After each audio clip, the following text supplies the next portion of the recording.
इंसानी सेहत के लिए सबसे बेहतरीन देसी घी है, लेकिन वो बहुत महंगा है और हर एक की पहुंच में नहीं है। और सेकेंडली हमारा लाइफस्टाइल भी ऐसा है कि ना तो हमारी फिजिकल एक्टिविटी है और ना ही हम एक्सरसाइज और वॉक करते हैं। सो देसी घी का फ़ायदा भी नुकसान में बदल जाता है। और अगर हम अल्लाह की नेमतों का देखें तो शुमार नहीं किया जा सकता। जैसे सेब का मुतबादिल गाजर है, तो इसी तरह देसी घी का भी मुतबादिल अल्लाह ताला ने बना दिया, यानी कि सरसों का ऑयल। सरसों के तेल में एक बहुत ही तेज स्मेल होती है, जिसकी वजह से अमूमन लोग इसे खानों में इस्तेमाल करते हुए हिचकिचाते हैं। अभी हाल में ही मैंने महारानी गोभी, इसी तरह दुल्हन पराठे की रेसिपी भी बनाई, वो भी मैंने सरसों के तेल में। और यकीन जाने बिल्कुल महसूस ही नहीं हो रहा कि हमने कोई हाई क्वालिटी का कुकिंग ऑयल इस्तेमाल किया या इसमें सरसों का तेल। सो मैंने इसको किस तरह से बनाया, ये सीक्रेट आज मैं आपसे शेयर कर रही हूँ। अगर मेरी वीडियोस अच्छी लगी तो लाल सब्सक्राइब को क्लिक कर दें। साथ में ये जो बेल का आइकॉन है इसको क्लिक कर दें। इसको क्लिक करने से आपको मेरी हर नई वीडियो का नोटिफिकेशन सबसे पहले फ्री में मिलेगा। बिस्मिल्लाहिर्रहमानिर्रहीम की रेसिपी को स्टार्ट करते हैं। इसमें सरसों का तेल डाल देंगे। कोशिश करें कि इसके लिए खुला और बड़ा पैन लें। 1 मिनट के लिए हीट को मीडियम लो रखेंगे। इसके बाद हीट को बिल्कुल लो कर देंगे। इसके साथ ही हम नेक्स्ट प्रोसेस की तरफ बढ़ते हैं। इस पे चंद ड्रॉप्स ऑयल के डाल देंगे। इसे हाथों से थोड़ा सा फैला देंगे। सिंपल रूटीन में जो आटा आपने रोटी बनाने के लिए गूंदा होता है वो ले लें। छोटा सा पेड़ा इसके लिए चाहिए होगा। इस तरह से पेड़ा बना लें। इसके ऊपर रख दें। थोड़ा सा इस तरह से प्रेस कर देंगे जी। और इसका साइज बड़ा करने से पहले इस पे भी 1-2 ड्रॉप ऑयल के डालेंगे। हाथों से इस तरह से फैला लेंगे।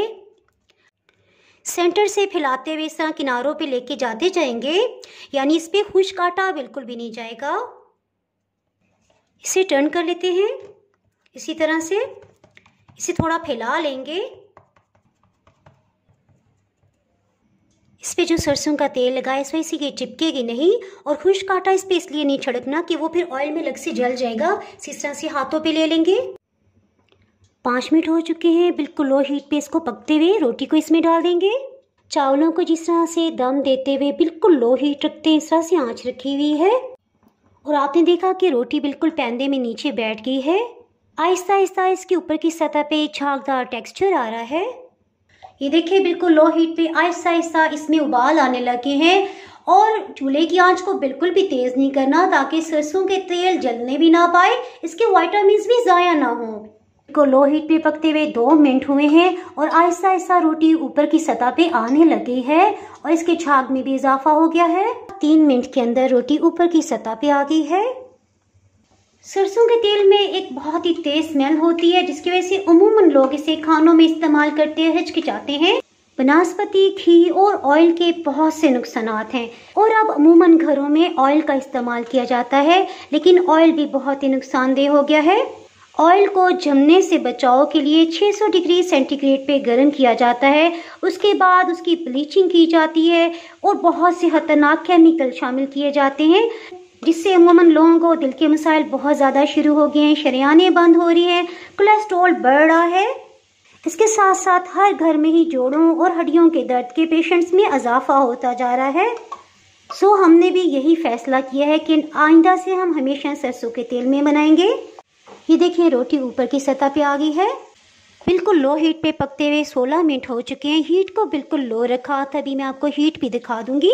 और इसके ऊपर का पूरा टेक्सचर बिल्कुल झाग ज़्यादा हो गया है। सो हीट को ऑफ कर देंगे। इसकी स्मेल टोटली ख़त्म हो गई है। हीट में आपको दिखा देती हूँ। हीट ऑफ हो गई है, लेकिन देखिए अभी तक इसमें उबाल आ रहे हैं। अपने घर के किसी भी करीब तरीन चक्की पे चले जाएं, वहाँ पे उनके पास ताज़ा कोल्हू से निकला हुआ तेल होगा और वहाँ से आपने खाना पकाने के लिए सरसों का तेल लेना है, क्योंकि उनके पास तेल की 2 वैरायटी होती है। एक वो जो सर पे लगाया जाता है और एक वो जो खाने पकाने के लिए इस्तेमाल होता है। रोटी को इसमें से निकाल लेते हैं। इसमें ये एहतियात करनी है कि रोटी को बिल्कुल भी जलना नहीं चाहिए। अगर ये हल्की भी ब्राउन होगी तो वही स्मेल तेल में चली जाएगी। तेल ठंडा हो गया है। इसके साथ इसके ऊपर जो झाग आ गई थी इसे हम अलग कर लेंगे।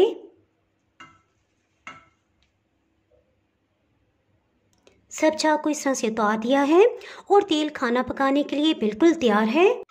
इसे ठंडा करके बॉटल्स में फिल कर लिया जाएगा। इसके साथ ही जनाब, अगर आप मेरे चैनल पे नए हैं और चैनल को अभी तक सब्सक्राइब नहीं किया तो फटाफट से सब्सक्राइब कर दिए। बेल आइकन प्रेस करना बहुत ही ज़रूरी है, क्योंकि इसके बगैर आपको मेरी नई अपलोड होने वाली वीडियो का नोटिफिकेशन नहीं मिल पाएगा। दुआओं में याद रखें, वीडियो लाइक और शेयर करना बिल्कुल भी ना भूलिएगा। इसके साथ ही मैं इजाज़त चाहती हूँ। अल्लाह हाफिज़।